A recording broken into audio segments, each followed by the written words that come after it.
We shall commence this module by discussing regulation on environmental issues.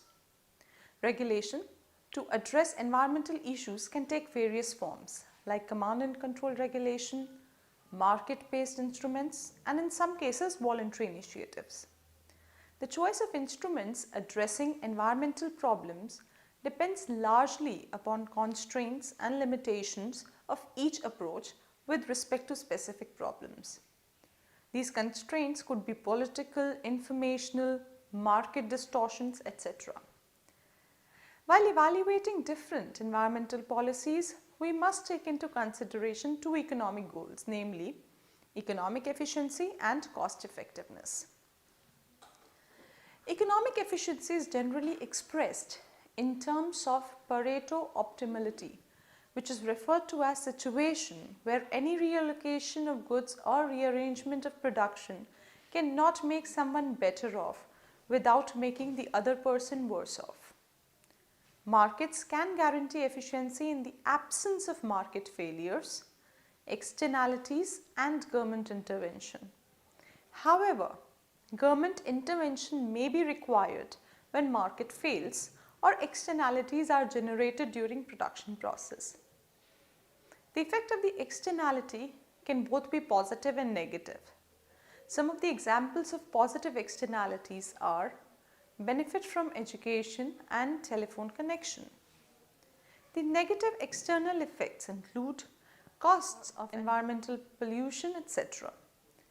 The government is always interested in achieving the socially optimal level of externality, say pollution. The socially optimal level can be achieved by reducing emissions until the point where the marginal abatement benefit is equal to the marginal abatement cost. Marginal benefit refers to benefit obtained by reducing emissions by 1 unit. Marginal abatement cost is equal to the cost of abating 1 additional unit of emission. When all the firms operates until a point where the marginal cost of reducing pollution by 1 unit is equal to marginal benefit of reducing pollution by 1 unit, then efficiency is achieved because marginal abatement cost is equalized across all polluters. Now this brings us to the equi-marginal principle, which states that in controlling emissions from several polluters, all emitting the same pollutant effectively requires that the marginal cost of emission control be the same for all the polluters. However, there is a difference between the concept of economic efficiency and cost effectiveness. A policy that accomplishes an objective at least cost may be cost effective, but it does not assure that the objective encompassed the virtue of maximum social welfare. However, economic efficiency assures that an objective maximizes the social welfare at the least cost. Hence, all the cost-effective policies may not be efficient, but all economically efficient policies are cost-effective.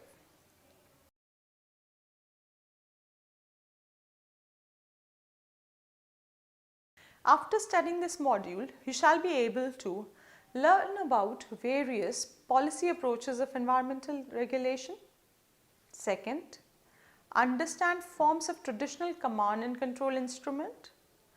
Third, identify various forms of market-based instruments. And fourth, discuss problems associated with each type of regulation. Let us now begin our discussion on traditional command and control or prescriptive regulation. Environmental regulations that are prescriptive in nature are referred to as command and control mechanisms. A policy that specifies a certain amount of permissible level of emission is characterized as prescriptive regulation. Such a policy may also take form of prescribing the type of control equipments or technology that must be used to meet such requirements. The tool usually used in CAC approach is called standard. A standard may be defined as the level of performance that is made mandatory by legislation. These standards are commonly defined in terms of emission rates, of polluting firms and hence depend upon number of polluting firms and the output generated by each polluter. Thus, such a command and control regulations do not have direct control over aggregate emissions. The environmental quality standards may be characterized into three categories, namely ambient emission and technology, that we will study in details in this module. Ambient standards. Ambient standards define a maximum limit of certain pollutants in a particular area or region. For air pollution, the environmental regulatory body is required to set ambient air quality standards for some specific air pollutants such as nitrogen dioxide, carbon monoxide, particulate matter, etc. A similar standard for water pollution could be in terms of the levels of dissolved oxygen, biochemical oxygen demand, pH level, etc. If the levels specified under these standards are breached, it leads to a harmful situation for the region. The direct enforcement of ambient standards could be difficult. However, policies may be drafted and legally enforced upon the polluters to restrict their emissions. Emission standards. It defines maximum levels of emissions that a polluting firm or a source may be allowed to emit per unit of time. For example, Bharat Stage Emission Standards are emission standards instituted by the Government of India to regulate emissions of certain pollutants from motor vehicles. Emission standard sets a limit of an emission, and the polluting firms or the sources are required to decide the way to restrict emissions up to the permissible limit. Imposing emission standards might not guarantee that the ambient standards are met. If the emission standards are imposed and there is no check on the number of polluting firms, then the ambient standards may not be met, and hence emission standards may not be able to uphold aggregate environmental quality in terms of ambient standards. Technology standards specify equipments, technological design, input and output practices, etc. that the polluting firm are required to adopt to meet emission standards. Hence, in order to comply with technology standards, the polluting firm undertakes the technological changes or a shift in production process to meet environmental standards. These standards may be useful in cases where the cost of monitoring of emissions are very high, whereas adoption of particular technology or production is easy and less costly. However, such standards discourage firms to do any research and development for pollution control, as they do not have any incentive to invest in more cost-effective, innovative abatement strategies or production processes that are not permitted by regulation. Technology-based standards are usually compared to performance-based standards. A performance-based standard specifies source-level emission standards. However, the polluter is free to choose among available production methods to comply with the standard. The level of such flexibility for the polluter depends upon whether the standard specifies emission rate in terms of per unit of output or input or an emission level. A standard expression in emission level permits the firms to choose an appropriate technology or practice to achieve the standards. However, an emission rate is restrictive and depends upon the way in which it is defined. For example, if the emission rate is defined in per unit of output, then a polluting firm might not be able to meet the standards through reduction in output. Performance-based standards are flexible and hence encourage firms to innovate. The firms can choose among the most cost-effective methods to meet the standards. It is generally observed that the performance-based standards provide some incentives to firms to invest in research to develop new and less expensive technology. Now we shall discuss the market-based instruments. Market-oriented approaches motivate producers to incorporate pollution abatement into their production decisions and hence differ from traditional command and control regulations, both in terms of economic efficiency and cost effectiveness. These methods offer incentive to producer to minimize abatement cost to an extent that cannot be achieved under command and control based approaches. Market-based instruments are believed to have more flexibility than traditional command and control regulations, as they rely on the difference in abatement cost across polluters to efficiently reduce pollution. Hence, these methods are considered to be less costly, incentivize producers to adopt better technology, and place lower information burden on the regulator. There could be a number of market-based instruments available to the policymakers, but only 3 of those are discussed in this modules: the tradable pollution permits, emission taxes, and environmental subsidies. Tradable pollution permits are the rights to pollute that are sold or bought in artificially created markets. One generally come across 2 designs of permit system: an emission permit system (EPS) and an ambient permit system (APS). EPS approach often makes use of a set of emission zones within which emissions of a particular pollutant are treated as equivalent, and hence the permits are defined in terms of level of emissions rather in terms of effects of these emissions on ambient air quality. The environmental authority determines an allocation of permits to each zone, and polluters within a zone trade permits on one-to-one basis. The environmental authority issues a fixed number of permits for the region as a whole, and the subsequent bids and offers of participants generate a single market clearing price. From this perspective, EPS is a system in which the entire region is a single market, though it is possible to encounter continually more finely divided systems of zones designed to take into account the spatial character of the airshed. However, regardless of the total number of zones, each pollution source will lie only in the single zone and will consequently operate only one permit market for a given pollutant. There are no trades across zones. Each zone is a self-contained market, and its own price for the permits is determined by the polluter's demand for permits and the supply as determined by the authority. EPS is a simple system which works well in a case of uniformly mixed pollutants. Uniformly mixed pollutants are pollutants emitted by many sources in a region, resulting in relatively uniform concentration levels across regions, like sulfur dioxide or sulfur oxides and carbon dioxide, etc.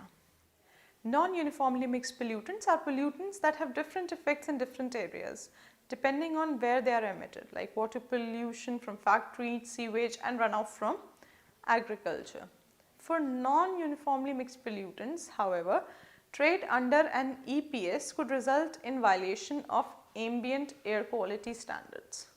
For instance, if any source is located in a more sensitive area, then it increases its emission by some amount, will do more damage than a damage avoided by another source by its emission reduction in non-sensitive areas.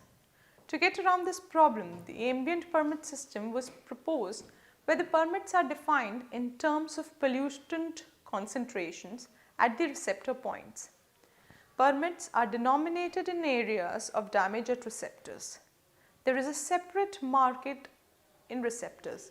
Firms thus operate in number of markets for each pollutant.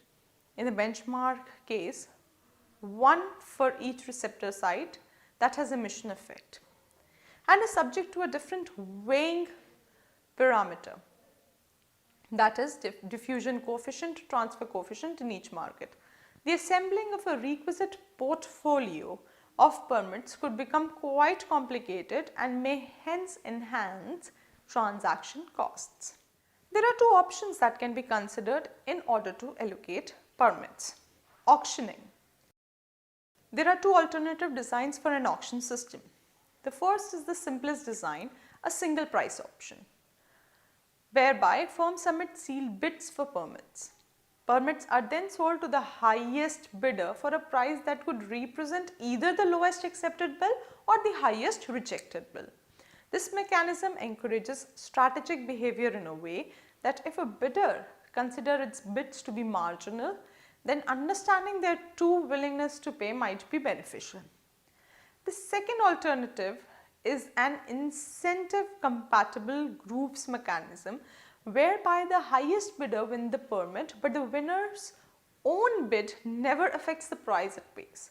The group's mechanism is influenced by Vicary's second prize auction, where the highest bidder pays the price bid by the second highest bidder.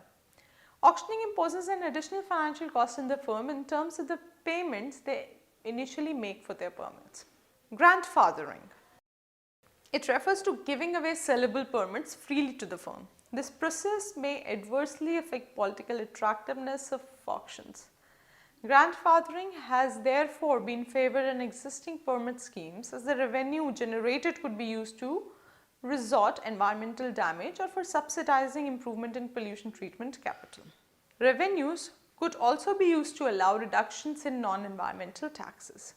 Although grandfathering systems have certain benefits, they have been widely criticized in terms of discrimination against new entrants to an industry or area who must pay for permits which existing firms were given for free.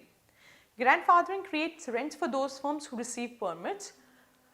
We could therefore expect resources to be wasted in rent-seeking behavior by potential permit holders. Next is emission tax. It is a price or a fee paid by the polluter to a regulatory entity for every unit of emission a polluter emits. If the emission tax is, say, P, small p, and the polluter emits X units of pollution, the payment from the polluter to the regulator is P multiplied by X.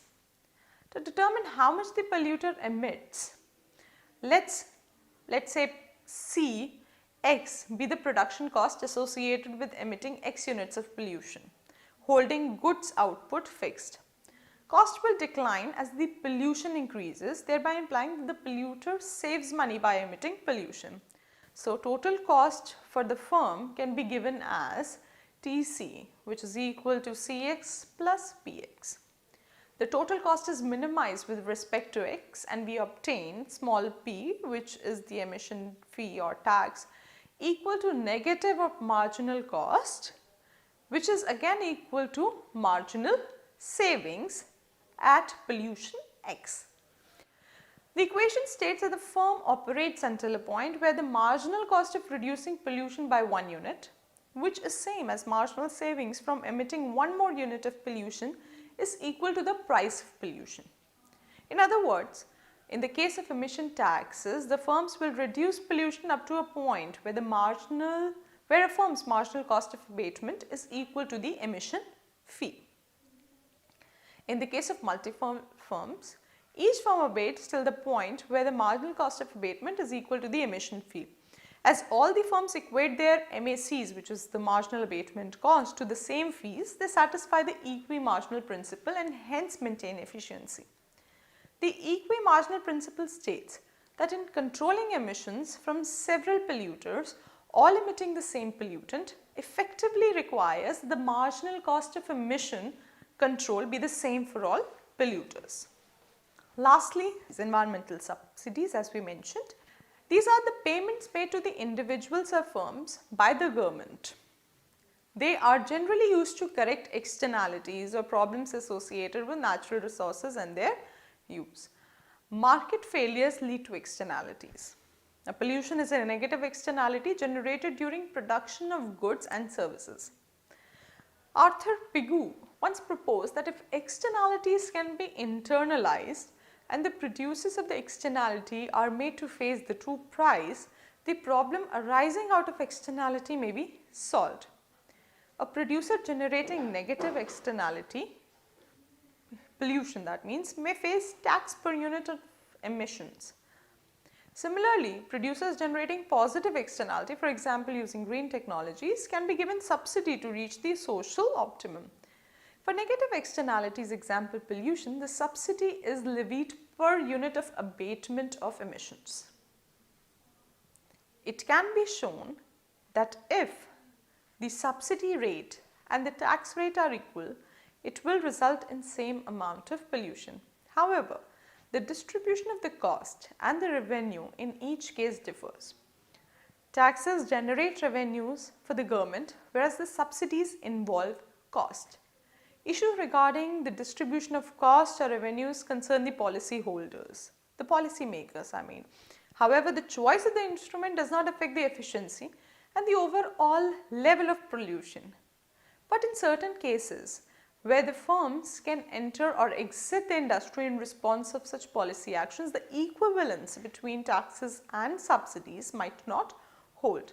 It is worth noting that in short run, when there is no time for new firms to enter the industry, Pigouvian tax, which is emission tax equal to the aggregate marginal damage caused by the emissions when evaluated at the efficient level of pollution, and subsidies might yield the same outcome. Let us consider a competitive industry where all firms in industry are identical.